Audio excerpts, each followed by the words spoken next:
ఆదియందు వాక్యముండెను, వాక్యము దేవుని యొద్ద ఉండెను, ఆ వాక్యము దేవుడే ఉండెను. సర్వశక్తిమంతుడు యేసయ్య నా ప్రభువా, మా అందరితో మీరు మాట్లాడతారని నమ్మచ్చు. నీ వాక్యమైన నీ మాటని మా అందరికీ నేర్పిస్తారని యేసు నామములో అడుగుతున్నాం మా తండ్రి, ఆమేన్. ఒకసారి మీ పక్కన రేపు తిరిగి ప్రైజ్ లార్డ్ చెప్పండి, వందనాలు చెప్పండి, ఎలా ఉన్నారు కనుక్కోండి. చాలా రోజులైందమ్మా మిమ్మల్ని చూసింది చెప్పండి. ఎంతమంది సంతోషంగా ఉన్నారు చేయలేదండి? Very good. ఈరోజు చాలా ముఖ్యమైన విషయాలు నేను మీకు నేర్పించడానికి ప్రయత్నం చేస్తాను. ముందు వారు నేనేం చెప్పాను? ప్రభువా ప్రభువా అని పిలిస్తే పరలోకంలో అడుగు పెట్టు. బ్రేకింగ్ న్యూస్ ఏంటి? ప్రభువా అని పిలిస్తే పరలోకంలో అడుగు పెట్టలేం. అదేంది? నువ్వు పాటలో ప్రభువా అని పిలుస్తున్నావు, ఆరాధనలో ప్రభువా అని పిలుస్తున్నావు, వాక్యంలో ప్రభువా అని పిలుస్తున్నావు, కళ్ళు మూసుకుంటే చాలు ప్రభువా అని పిలుస్తున్నావు. కానీ దేవుడు ఏమంటున్నాడు? నువ్వు ప్రభువా అని పిలిచినా పరలోకంలో అడుగు పెట్టలేవు. ఏ సంఘంలో ఈ విషయం చెప్పినా అది వాళ్ళకి నచ్చదు. సార్వత్రిక సంఘం కోసం నేను మాట్లాడుతున్నాను, మన సంఘమే కాదు. ఏ చర్చికి వెళ్ళి ఈ వాక్యం చెప్పినా అది సాధారణంగా వాళ్ళకి నచ్చదు. ఎందుకంటే నువ్వు పరలోకంలో అడుగు పెడతావు అని చెప్తేనే ఎవరికైనా నచ్చుద్ది. దేవుడు నిన్ను ప్రేమిస్తున్నాడనే విషయం చెప్తేనే ఎవరికైనా నచ్చుద్ది. దేవుడు నిన్ను క్షమిస్తాడనే విషయం చెప్తేనే ఎవరికైనా నచ్చుద్ది. కానీ నాలంటుడు ఆల్ ఆఫ్ అ సడన్ వచ్చి నువ్వు ప్రభువా అని పిలిచినా సరే పరలోకంలో అడుగు పెట్టవు అని చెప్తే ఎవరికైనా నచ్చుద్దా? విషయం ఏంటంటే మీకు కూడా నచ్చదు, కానీ అది వాస్తవం. నువ్వు ప్రభువా అని పిలిచినంత మాత్రాన పరలోకంలో అడుగు పెట్టలేవు. మరి ఏం చేస్తే వెళ్తాం? ఎలాంటి ఉద్దేశాలు కలిగి ఉంటే మన పరలోకంలో అడుగు పెడతాం?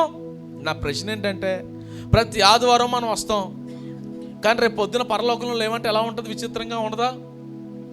అవునా కాదా? సంవత్సరం అంతా స్టూడెంట్ కష్టపడతాడు, కానీ పరీక్షలో ఫెయిల్ అయిపోతే ఎలా ఉంటుంది? బాధగా ఉంటుందా లేదా? ఈ సంవత్సరం అంతా కష్టపడింది దేనికో తెలుసా? పరీక్షల కోసమే. సింపుల్, అవునా కాదా? మరి నువ్వు నీ జీవితం అంతా కష్టపడింది ఎందుకో తెలుసా? పరలోకం కోసం. అందుకే దేవుడు ఏమంటున్నాడు తెలుసా? నువ్వు ప్రభువా అని పిలిచినంత మాత్రాన పరలోకంలో అడుగు పెట్టలేవు. మరి ఎవరు పెడతారు అడుగు పరలోకంలో?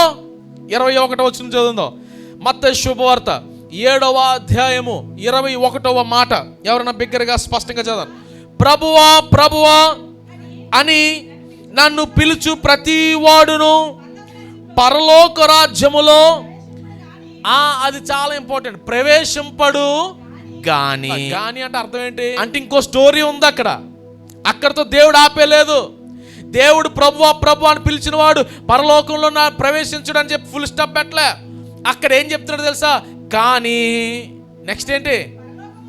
పరలోకమందున్న నా తండ్రి చిత్త ప్రకారము ఎవరైతే చేస్తారో వారు మాత్రమే ప్రవేశిస్తారు. నమ్మిన వారు స్తోత్రం చేద్దాం పైకరిగా. హల్లెలూయా. దేవుడు ఏం చెప్తున్నాడు తెలుసా? Very simple. ప్రభువా అని పిలిస్తే పరలోకం కాదు నీకు. ఆ ప్రభు చిత్తం చేస్తే పరలోకం నేను నీకు ఇస్తాను. ఈరోజు నా ప్రశ్న, దేవుని చిత్తం మన పట్ల ఏంటి? What is God's will for my life? నేను పరలోకంలో అడుగు పెట్టాలనుకుంటున్నాను, కానీ దేవుడు ఏమంటున్నాడు? ఆయన చిత్తాన్ని జరిగించమంటున్నాడు. ఇప్పుడు నా ప్రశ్న ఏంటో తెలుసా? మరి ఆయన చిత్తం ఏంటి? ఇది చాలా ప్రాముఖ్యమైన ప్రశ్న. చాలా మంది జీవితాల్లో, చాలా మంది హృదయాల్లో సందేహాలుగా మిగిలిపోతున్న ప్రశ్న ఏంటో తెలుసా? దేవుని చిత్తం నా జీవితంలో ఏంటి? What is God's will for my life? నేను నెక్స్ట్ ఏం చేయబోతున్నాను? నా భవిష్యత్తు ఎలా ఉండబోతా ఉంది? నేను చేసుకోబోయే నా యొక్క భర్త ఎవరు? నేను చేసుకోబోయే నా భార్య ఎవరు? లేదంటే నా ఉద్యోగం ఏంటి? నేను ఎక్కడ సెటిల్ అవ్వబోతున్నాను? ఏంటి దేవుని చిత్తం? ఈ ప్రశ్నలు ఇక్కడున్న వారందరికీ కూడా ఉంటాయి. ఈరోజు ఆ ప్రశ్నకి సమాధానమే వాక్యం. జాగ్రత్తగా విందాం. దేవుని చిత్తం ఏంటండి నీ పట్ల? రైట్. అసలు దేవుని చిత్తం అంటే ఏంటి? అసలు దేవుడి చిత్తం నీ పట్ల ఏంటో తెలుసుకునే ముందు అసలు దేవుని చిత్తం అంటే ఏంటి? సింపుల్ ఏంటో తెలుసా? ఆయనకి ఇష్టమైంది. సింపుల్. ఇంక దానికంటే ఎక్స్ట్రా మీరు డీప్గా ఆలోచన చేయకండి, అందులో ఏమీ లేదు. ఇంకా దేవుని చిత్తం అంటే ఏంటంట? ఆయన ఇష్టం. మనం చాలాసార్లు ప్రార్థనలో ఎప్పుడు చేస్తాం దేవుని చిత్తం కోసం? పెళ్లి కోసం ప్రభువా నీ చిత్తం అయితే, జాబ్ కోసం, డిఎస్సి ఎగ్జామ్ రాసిన తర్వాత ఇంటికి వచ్చిన తర్వాత ఏం చేస్తాను ప్రార్థన, ప్రభువా నీ చిత్తం అయితే. మార్క్స్ కోసం, ఎగ్జామ్స్ కోసం, గృహాలు కట్టుకున్నప్పుడు ప్రభువా నీ చిత్తం అయితే నాకు ఒక గృహం ఇవి. గమ్యం చేరాలి, వెరీ గుడ్. ట్రైన్ ఎక్కినప్పుడు ప్రభువా నీ చిత్తం అయితే ఎక్కడికి వెళ్ళాలి, నా గమ్యం చేర్చు. ఒకవేళ చిత్తం కాకపోతే పరలోకానికి చేర్చు. చిత్తం కోసం ఎప్పుడు ప్రార్థన చేస్తాం తెలుసా మనం? మనకు భయం పుట్టినప్పుడు. హలో, సైకలాజికల్గా చెప్తున్నాను జాగ్రత్తగానండి. ట్రైన్ ఎక్కి ఎందుకు మనం ప్రార్థన చేస్తాం? చిత్తం ప్రభువా అని, నీ చిత్తం అయితే అంటే అర్థం ఏంటి? మనం భయపడుతున్నాం కాబట్టి. నేను చెప్పింది అర్థమైందా? మన సేవకుడు ఏం చెప్పాడు? వివాహం కోసం. కరెక్ట్. ఎందుకో తెలుసా చిత్తం అడుగుతాం దేవుణ్ణి? ఎలాంటి వాళ్ళని చేసుకుంటామా అనే భయం. జాబ్ కోసం ఎందుకు చేస్తాం? భయం. చిత్తం చేసినప్పుడల్లా మన మైండ్లో ఉండేది ఏంటో తెలుసా? భయం. అది కరెక్ట్, మీరు చెప్పింది కరెక్ట్. దేవుని చిత్తం నీ జీవితంలో జరగాలంటే నీకు ఉండాల్సిందేంటి? భయం ఉండాలి. దేవునికి స్తోత్రం చెప్తాం బిగ్గరగా, హల్లెలూయా. అయితే నువ్వు దేనికోసం ప్రార్థన చేస్తున్నావో దాని నిమిత్తం కాదు భయం ఉండాల్సిందే. ఆ కార్యాలు చేస్తున్న దేవుడు అంటే భయం ఉండాలి. ఆమేన్. ఎవరికైతే దేవుడి మీద భయం ఉంటుందో అప్పుడు ఆయన చిత్తాన్ని, ఇంకో మాటలో చెప్పాలంటే ఆయన ఇష్టాన్ని నీ జీవితంలో నెరవేరడం నువ్వు కల్లారా చూస్తావు. సార్వత్రిక సంఘం అంతటికి కూడా దేవుని యొక్క చిత్తం ఏంటి వారి పట్ల? ఈ సంఘం పట్ల దేవుని యొక్క చిత్తం ఏంటి? ఈ చిత్తం నువ్వు జరిగిస్తేనే ఎక్కడ అడుగు పెడతావు? పరలోకంలో అడుగు పెడతావు. ఏంటి ఆ చిత్తం? మూడు చెప్తాను. నెంబర్ 1, దేవుని చిత్తం సంఘం పట్ల చాలా ప్రాముఖ్యమైనది. అందుకే యేసుప్రభువు వారు పరలోక ప్రార్థనలో కూడా దేవుని చిత్తం కోసం మనం నేర్పించాడు. గుర్తుందా? చెప్పండి ఒకసారి పరలోక ప్రార్థన. పరలోకమందున్న మా తండ్రి, నీ నామము పరిశుద్ధపరచబడునుగాక, నీ రాజ్యం వచ్చునుగాక. ఈ మాట, నీ చిత్తము పరలోకములో నెరవేరునట్లు భూమి యందును నెరవేరునుగా. అంటే అది ఎంత ఇంపార్టెంట్ కాకపోతే యేసు ప్రభువు వారు తన శిష్యులకి ఈ పరలోక ప్రార్థనలో కూడా దేవుని చిత్తం కోసం నేర్పిస్తున్నాడు. ఇంకొక మాట, యేసయ్య సిలువలో మరణించే ముందు ఆయన ప్రార్థన చేస్తూ ఉంటే కన్నీరు ఎలా మారిపోయింది? రక్తంగా మారింది. యేసు ప్రభువు వారు ఏడుస్తూ ఉన్నప్పుడు ఎక్కువ బాధపడడం వలన ఆయన కళ్ళంట వచ్చింది నీరు కాదు కానీ ఏంటంట? రక్తం. అప్పుడు ఆయన అంటున్నాడు, ప్రభువా గిన్నెని నా నుండి అన్నాడా? ఏమన్నాడు తెలుసా? నీ ఏమన్నాడు? చిత్తమైతే ఈ గిన్నెని నా నుండి తొలగించయ్యా అన్నాడు. ఏంటి దేవుని చిత్తం అంటే? నెంబర్ 1, నువ్వు పలికే మాటల్లో కాదు కానీ చేసే పద్ధతుల్లో ఉండాలి. విధేయతతో ఆయన మార్గములో నడవటం దేవుని చిత్తం. మొట్టమొదటిది ఏంటి దేవుని చిత్తం మన పట్ల? విధేయతతో ఆయన మార్గములో నడవటం. నా ప్రశ్న, దేవుని చిత్తం ఏంటి? నేను పరలోకంలో అడుగు పెట్టాలంటే దేవుని చిత్తాన్ని నేను ఏం చేయాలంట? వెంబడించాలి. మళ్ళా దేవుని చిత్తం ఏంటంట? నెంబర్ 1, విధేయతతో ఆయన మార్గంలో నడవటం.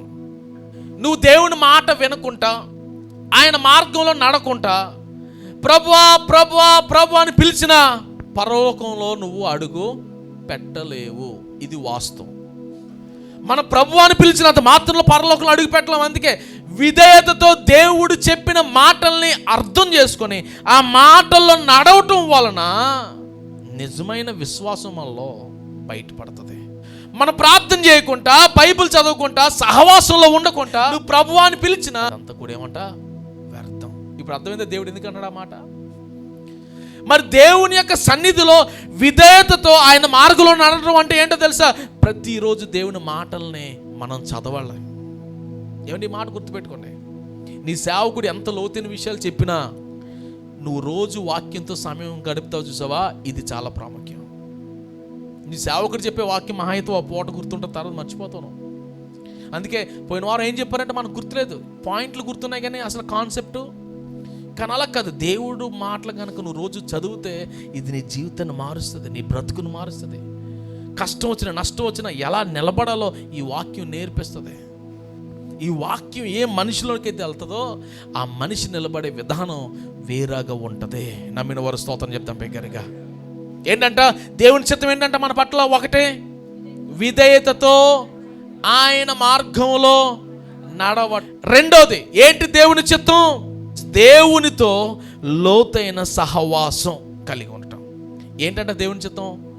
ఆయనతో లోతైన సహవాసం కలిగి ఉండటం. మీకు ఒక విషయం చెప్తాను జాగ్రత్తగానండి. దేవుడు మనిషితో సహవాసం చేయడానికి ఎప్పుడు ఇష్టపడతానే ఉంటాడు. కానీ మనిషి కొన్ని పరిస్థితుల వల్ల దేవునితో సహవాసంలో నుంచి ఏమైపోతున్నాడు? దూరం అయిపోతున్నాడు. ఈ ప్రపంచంలో సృష్టి అంతటిని దేవుడు ఎవరి కోసం సృష్టించాడు? మనుషుల కోసం, మానవుల కోసం. అవునా కదా? నీరు దేనికోసం సృష్టించాడు? గాలి ఎవరి కోసం సృష్టించాడు? చెట్లు దేనికోసం సృష్టించాడు? ప్రతిదీ కూడా మనిషి కోసమే దేవుడు సృష్టించాడు. ఇప్పుడు నా ప్రశ్న, ఇవన్నీ దేవుడు మానవుడి కోసం సృష్టిస్తే మనిషిని మాత్రం దేవుడు ఎందుకు తయారు చేసుకున్నాడు తెలుసా? ఆయన కోసం తయారు చేసుకున్నాడు. ఏంటి అంత అవసరం అంటే, ఆ మనిషితో ఏం చేద్దామని? సహవాసము, to maintain relationship with man. కానీ సాడ్ స్టోరీ ఏంటో తెలుసా? ఇవన్నీ పొందుకున్న తర్వాత మనిషి దేవుడిని నిర్మోహమాటంగా వదిలేశాడు. ఈ మనిషి అన్ని పొందుకున్న తర్వాత ఎవరిని వదిలేశాడు? దేవుడిని వదిలేశాడు. ఆ ఫార్ములా ఇప్పటికీ మన వాళ్ళు మర్చిపోవట్లేదు. ఎవరు? మనుషులు. ఇప్పుడు అంతే. ఏమీ లేనప్పుడు ఎవరు కావాలా? దేవుడు కావాలా. అన్నీ ఉన్నప్పుడు దేవుడు అవసరం లేదు. దేవుడిని మర్చిపోతున్నాం మనం. కొన్నిసార్లు సేవకులు కూడా ఏమైపోతున్నారు తెలుసా? స్టార్టింగ్ స్టేజ్లో బాగానే ఉన్నారు, పరిచర్య విధేయతతో భయముతో యథార్థంగా చేస్తున్నారు. కానీ ఒక్కసారి అన్నీ వచ్చిన తర్వాత వీళ్ళు ఏమైపోతున్నారు తెలుసా? దేవుణ్ణి పక్కన పెట్టి వీళ్ళు ముందుకు వస్తున్నారు. ఇప్పుడు జరుగుతున్న సేవా పరిచర్య అంతా కూడా ఏ విధానంలో వెళ్తుందంటే సెలబ్రిటీ విధానంలోకి పోయింది మొత్తం అంతా. ఏ విధానం? Celebrity season. ఓ సేవకుడు, ఓ గొప్ప పరిచారకుడు అని ఎప్పుడు అనబడతాడు తెలుసా? ఆ సేవకుడు 10 పోస్టర్లో కనబడినప్పుడు, ఆ సేవకుడు ఒక మంచి బెంజ్ కారులో దిగినప్పుడు, ఆ సేవకుడు ఒక 30-40 పాటలు రిలీజ్ చేసి వీడియో సాంగ్లు పెట్టినప్పుడు, ఆ సేవకుడు యూట్యూబ్లో సబ్స్క్రైబర్స్ ఎక్కువ ఉన్నప్పుడు, ఆ సేవకుడికి వీడియోలకి వ్యూస్ ఎక్కువ వచ్చినప్పుడు, అది తప్ప కాదు. కానీ సేవా పరిచర్య విధానం అంతా కూడా ఇప్పుడు సెలబ్రిటీ లెవెల్లోకి వెళ్ళిపోయింది. మొన్న ఎవరో హైదరాబాద్కు ఒక సేవకుడు వచ్చాడు. ఎక్కడి నుంచో, పేరు చెప్పను. నిన్న ఇంకో సేవకుడు నాకు తెలుసు, హైదరాబాద్ ఆయన ఏం పెట్టాడు తెలుసా? పోస్టరు, పలానా సేవకుడు నిలబడిన ప్రాంతం. ఆ స్టేజ్ ఎక్కి ఇక్కడే ఆ సేవకుడు నడిచాడు. ఆయన ఏ చైర్లో అయితే కూర్చున్నాడు, ఆ చైర్కి ఫోటో తీసి ఇదిగో ఇక్కడే ఆ సేవకుడు కూర్చున్నాడు. విషయం ఏంటంటే పెట్టినోడు కూడా చాలా పెద్ద సేవకుడు. ఇంకా సంతోషం, ఇక్కడే పాస్టర్ గారు ఇది చేశారు, ఇక్కడ ఆ సేవకుడు టాయిలెట్కి వెళ్ళాడు. ఇంకన్నీ పెట్టాల్సిందే. సిగ్గండి. ఇక్కడ నువ్వు ఎవరిని ఆరాధన చేయడం స్టార్ట్ చేసావు? అచ్చే, ఈ సేవకుని ఆరాధన చేసావు. దేవుడు చెప్పు దెబ్బలు కొడతాడు. ఆ సేవకుడు ఎంతో నువ్వు అంతే. ఆ సేవకుడు ఎవరిని ఆరాధన చేస్తున్నాడో నువ్వు ఆ దేవుడిని ఆరాధన చేస్తున్నావు. అక్కడ సేవకుడికి కాదు నువ్వు ఇవ్వాల్సింది విలువ, ఆ సేవకుడు పూజిస్తున్న దేవుడికి ఇవ్వాలా విలువ. ఇది మర్చిపోయి ఇంకా సేవకుడు పెద్ద సేవకుడు అయితే ఇంకా ఆయన వెనకాల ఎంతమంది, ఎంత దారుణం అయిపోయిందంటే పరిచర్య. నేను ఆ సేవకుడు తప్పు కాదు, మంది తప్పు. అది ఆయన దేవుడు అలా వాడుకున్నాడు, అది కరెక్టే. కానీ ఈడేం చేస్తున్నాడు? సేవకుడు కూర్చున్న కుర్చీ, సేవకుడు నిలబడిన స్టేజ్, సేవకుడు వాడిన మైకు, సేవకుడు వాడిన బాత్రూము, సేవకుడు పడుకున్న బెడ్. ఒరే సేవకుడు మనిషిరా, నీలాగే మనిషి ఆయన కూడా. సేవకుడిని పొగడొద్దు. కొంతమంది ఏం చేస్తున్నారు తెలుసు? సేవకుల మీద పాలభిషేకం చేస్తున్నారు. నిజం, మీరు విన్నది నిజం. కొంతమంది వస్తుంటే ఏం చల్లుతున్నారు? పువ్వులు చల్లుతున్నారు. ఇద్దరి మీద చల్లుతారు పువ్వులు. ఒకటే చెప్పండి చచ్చిన మీద, రెండోది ఇంకా ఈడి మీద. అంటే దానికి అర్థం ఏంటి? వరే నువ్వు కూడా. ఎంత అన్యాయం అయిపోయింది. సెలబ్రిటీలు అంటండి, సెలబ్రిటీలా. ఒక గంట ప్రార్థన మోకాలేసి ప్రార్థన చేయమంటే గంట. ఈ సెలబ్రిటీలని సూట్ లాగేస్తాడు దేవుడు. నిజం చెప్తున్నా, నేను నిజంగా చాలా బాధపడుతున్నాను కొన్ని విషయాలు చూసి. ఎంత దారుణం అయిపోయిందండి, ఎంత దారుణం అయిపోయింది అసలు సేవా పరిచర్య అంటే. నువ్వు అట్టుపళ్ళు తెచ్చుకొని నీకు పిల్లలు పుడతారు, నువ్వు మామిడి పళ్ళు తెచ్చుకొని నీకు కవలాలు పుడతారు. ఏందది? ఎంత దారుణం అండి. ఒకడు వచ్చి ఏమంటున్నాడు, నువ్వు 500 కాగితం తెచ్చుకో, నేను ప్రార్థన చేస్తాను, 500 కాగితాలు ఏమైపోతాయి, 4 500 కాగితాలు అయిపోతాయి, అందులో 2 నాకు ఇచ్చే మళ్ళా అంటున్నాడు. ఏంటి నువ్వు 500 కాగితం తెచ్చుకుని ఇంట్లోకి వెళ్ళి ప్రార్థన చేసుకోవచ్చు కదా. రోజుకి 4 500 కాగితాలు అవుతాయి అంటే రోజుకి నువ్వు ఎంత సంపాదిస్తున్నట్టు? 2000. నెల అయ్యేటప్పటికి 60,000 నువ్వు సంపాదించుకోవచ్చు కదా. ఎవరికండి చెప్తారు ఈ బోధలో? చెప్పునోడు అలాంటోడే. గొర్రెలు నిజంగా దేవుడు విశ్వాసులు గొర్రెలను ఎందుకన్నాడు తెలుసా? ఇందుకే. నిజంగా గొర్రెలు, నిజంగా మన విశ్వాసులు గొర్రెలండి. ఎవడ చెప్పినాడు మాట వినేయడమే.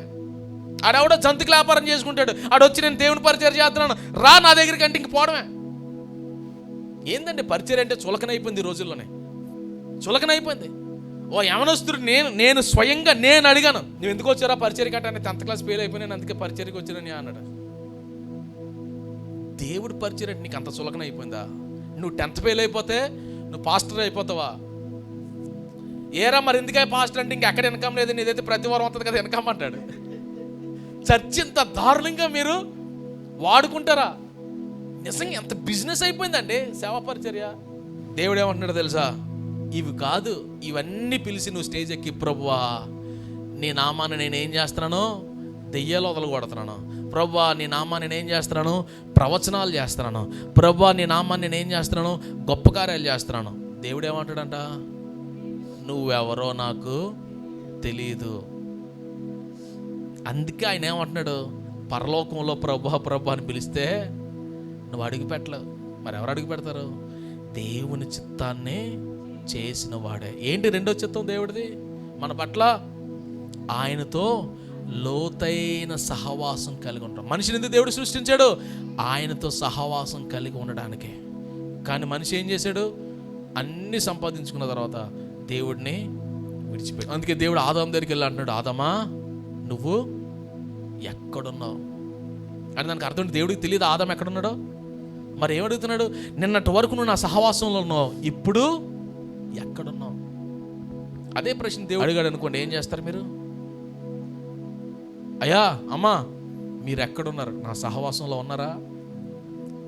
దేవునితో సహవాసం ఉందా మనకు? అసలు రిలేషన్షిప్ మెయింటైన్ చేస్తున్నామా దేవుడితో? కట్టుకున్న భార్యతోనో భర్తతోనో ఓ పూట మాట్లాడపోతే ఎలా అయిపోతారు తెలుసా? ఒక పూట మాట్లాడదనుకున్న భార్యతోనే మనం కొంచెం వర్క్లోనే లేదంటే జాబ్లోనో బిజినెస్లోనో బాగా బిజీ అయిపోయి తిరుగుతున్నాం అనుకోండి, ఇంటికి వచ్చినట్టు భార్య ఏమంటుంది తెలుసా? ఏమంటుంది? మీరు నన్ను మర్చిపోయి, మీరు నాతో టైము స్పెండ్ చేయట్లేదు. ప్రతి భార్య అన్న మాట ఇది, ప్రతి భర్త పడుతున్న మాట అది. అది మాస్టర్ గారైనా పాస్టర్ గారైనా.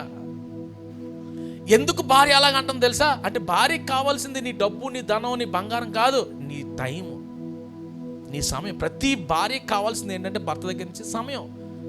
ఏంటి కట్టుకున్న భార్య అలాగ ఆలోచన చేస్తుంది, కట్టుకున్న భర్త అలాగ ఆలోచన చేస్తున్నాడే, మరి నీ కోసం ప్రాణం పెట్టిన యేసయ్య ఎలా ఆలోచన చేస్తాడు? దేవుడు మన దగ్గర నుంచి డబ్బులు ఆశిస్తున్నాడా? దేవుడు మన దగ్గర నుంచి బంగారం ఆశిస్తున్నాడా? ఎవరికి కావాలి నీ బంగారం? ఆ పరలోక రాజ్యంలో రోడ్లే బంగారం. అంటే ఆలోచించండి. అంటే ఇక్కడ రోడ్డు మన దేంతో వాడతారు? దేంతో వేస్తారు రోడ్డు? అన్ని పోగ మిగిలిన మలినం ఏంటది? తారు. దేనికి పని చేయని దాంతో రోడ్లు వేస్తున్నాడు. అంటే దేవుడు అక్కడ ఏమంటున్నాడు తెలుసు? ఇప్పుడు పరలోకంలో రోడ్లు ఏంటి అంటే దానికి అర్థం ఏంటి? దేవునికి బంగారం అసలు విలువ లేదు. మరి దేవునికి విలువ ఏంటంటే తెలుసా? నువ్వు, నీతో సహవాసం దేవుడికి విలువ. ఏంటి దేవుని చిత్తం? ఒకటే విధేయతతో ఆయన మార్గంలో నడవటం, రెండోది దేవునితో లోతైన సహవాసం చేయడం, మూడోది చెప్పి నేను ముగిస్తాను. దేవుని యొక్క చిత్తం ఏంటి మన జీవితంలో? మూడోది చదవండి ఒకసారి 24 వచ్చింది చదవండి ఎవరైనా సరే. కాబట్టి ఈ నా మాటలు విని వాటి చొప్పున చేయి ప్రతివాడు బండ మీద తన ఇల్లు కట్టుకొనిన బుద్ధిమంతుని పోలి ఉండును. దేవునికి స్తోత్రము కలుగును గాక. రైట్. మూడోది ఏంటో తెలుసా దేవుని చిత్తం? Building our life on him. దేవుని మీద మనం గృహం కట్టుకోవడం. ఏంటి దేవుని చిత్తం? ఆయన మీద ఇల్లు కట్టుకోవడం. గృహాలు, సంఘాలు, వ్యక్తిగత జీవితాలు నా మీద కట్టబడాలి, అది దేవుని చిత్తం. హల్లెలూయా. కానీ ఈ రోజులు ఏం చేస్తున్నా తెలుసా? మన సొంత ఇల్లు మన సొంత ఆలోచనల మీద కట్టేసుకుంటున్నాం, మన సొంత నిర్ణయాల మీద కట్టుకుంటున్నాం, మన సొంత పద్ధతుల మీద కట్టుకుంటున్నాం. అంటే మనకిష్టం వచ్చినట్లు మన ఆలోచనల మీద మనం ఇల్లు కట్టేసుకుంటున్నాం. నాకు చాలా జ్ఞానం ఉంది కాబట్టి నేను నా జ్ఞానం మీద ఇల్లు కట్టుకుంటాను. ఇల్లు అంటే ఏంటో తెలుసా? ఇక్కడ నీ జీవితం. నీ జీవితం. బండ అంటే ఏంటో తెలుసా? క్రీస్తు, నా యేసయ్య. ఇప్పుడు దేవుడు ఏమంటున్నాడు? ఎవరైతే వారి జీవితాన్ని నా మీద కడతారో వారు బుద్ధిమంతులు, అది నా చిత్తం అంటున్నాడు దేవుడు. ఇప్పుడు మన జీవితాలు మనం ఎక్కడ కట్టుకుంటున్నాం? మనకిష్టం వచ్చినట్లు జీవిస్తున్నాం. ఆదివారం అయితే చర్చికి వస్తున్నాం, మిగతా రోజులన్నీ కూడా మన ఇష్ట ప్రకారంగా మనం జీవిస్తున్నాం. వాక్యానుసారంగా ఒక్కడు జీవించట్లేదు ఈ రోజుల్లో. వాక్యానుసారంగా ఏ వ్యక్తి కూడా జీవించట్లేదు. అంతవరకు ఎందుకు, సేవకుడే వాక్యానుసారంగా జీవించట్లేదు. ఆదివారం అయ్యేటప్పటికి ఒక్కొక్కడి యాక్టింగ్ చూడాలా. స్టేజ్ మీద సేవకుడు, స్టేజ్ కింద విశ్వాసులు, అందరూ యాక్టింగే. ఈ పని చేయవు దేవుడి సన్నిధిలో. ఇలా అయితే నువ్వు పరలోకానికి వెళ్ళలేవు, నేను పరలోకానికి వెళ్ళలేను. నువ్వు పరలోకానికి వెళ్ళాలంటే నీ యొక్క జీవితం క్రీస్తు మీద కట్టబడాలి. నీ బ్రతుకు యేసయ్య మీద కట్టబడాలా. ఎప్పుడైతే ఓ బండ మీద ఇల్లు కట్టబడుతుందో ఆ కింద రాసి ఉంటుంది. నేను ఇంక ఇప్పుడు టైం లేదు కాబట్టి ఎక్స్ప్లెయిన్ చేస్తున్నాను త్వరగా. ఏమని రాసి ఉంటుంది తెలుసా? వాన కురిసెను, వరదలు వచ్చెను, గాలి విసిరెను, కానీ ఆ ఇల్లు ఏమవుదంట? షేక్ అవ్వదు ఇల్లు అసలు. అది ఎందుకో తెలుసా? అది ఎక్కడ కట్టబడ్డది? బండ మీద కట్టబడి. జాగ్రత్తగానండి. దేవుడు ఏమన్నాడు తెలుసా? నీ జీవితం ఎప్పుడైతే నా మీద కడతావో, గాలి అంటే అనుకుందాం, కష్టాలు వచ్చినప్పుడు, నష్టాలు వచ్చినప్పుడు, వ్యాధులు వచ్చినప్పుడు, బాధలు వచ్చినప్పుడు, అన్యాయం ఎదురైనప్పుడు, అప్పులు పాలైనప్పుడు, ఇలాంటి పరిస్థితుల్లో నువ్వేమవో?